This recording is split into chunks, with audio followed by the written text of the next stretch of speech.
Assalamualaikum warahmatullahi wabarakatuh. Alhamdulillahirabbil alamin wa bihi nasta'in ala umuri dunya waddin. Wassalatu wassalamu ala asrofil anbiya'i wal mursalin wa ala alihi washabbihi ajmain. Amma ba'du. Rabbi shrahli sadri wa yassirli amri wahlul 'uqdatam min lisani yafqahu qawli. Negara Republik Indonesia ini bukan milik suatu golongan, bukan milik suatu agama, bukan milik suatu suku, juga bukan milik suatu adat istiadat, tetapi milik kita semua. Dari Sabang sampai Merauke, Insinyur Soekarno. Seperti yang disampaikan oleh Presiden pertama Indonesia, yaitu Insinyur Soekarno, bahwa negara Indonesia bukan milik suatu golongan, bukan milik suatu agama, suatu adat istiadat, suatu suku, tapi milik kita semua dari Sabang sampai Merauke, yaitu rakyat Indonesia. Karena Indonesia merupakan sebuah negara kepulauan yang berisi banyak sekali perbedaan dan begitu kaya akan suku, bangsa, adat, istiadat.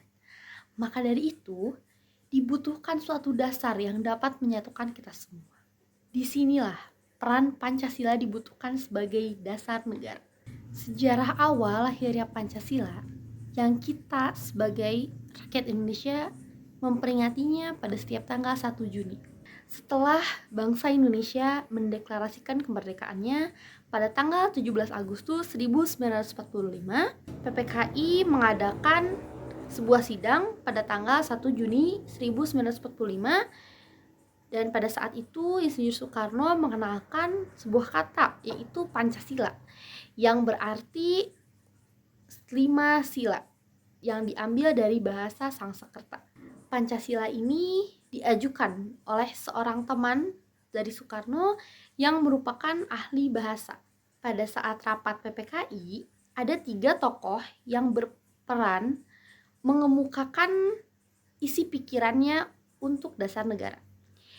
3 tokoh tersebut adalah Muhammad Yamin, Mr. Supomo, dan Insinyur Soekarno. Usulan dari Muhammad Yamin: 1. Peri kebangsaan. 2. Peri kemanusiaan. 3. Peri ketuhanan. 4. Peri kerakyatan. Dan 5. Kesejahteraan rakyat. Selanjutnya, usulan dari Mr. Supomo. Yang 1. Persatuan. 2. Kekeluargaan. 3. Keseimbangan lahir dan batin. 4. Musyawarah. Dan yang kelima, keadilan rakyat. Lalu ada usulan dari Insinyur Soekarno. Yang 1. Kebangsaan Indonesia. 2. Internasional atau peri kemanusiaan. Yang 3. Mufakat atau demokrasi. 4. Kesejahteraan sosial. Dan yang kelima, ketuhanan yang Maha Esa. Setelah melalui berbagai sidang, akhirnya dihasilkanlah sebuah piagam Jakarta yang berisi 5 sila.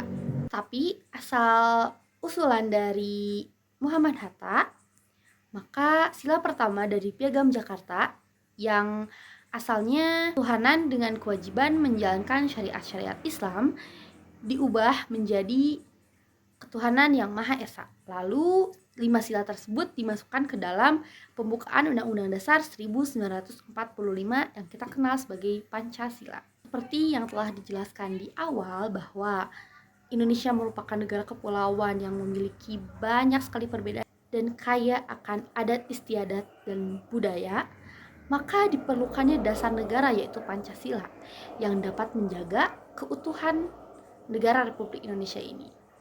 Bagaimana cara menjaganya? Dengan menjadikan Pancasila sebagai ideologi, yaitu pandangan hidup bangsa yang mendasari apa-apa saja yang dilakukan masyarakat dalam kehidupan sehari-harinya. Pancasila ini harus dibumikan, ditanam dan menyeluruh ke seluruh masyarakat Indonesia. Sekian dari saya. Assalamualaikum warahmatullahi wabarakatuh.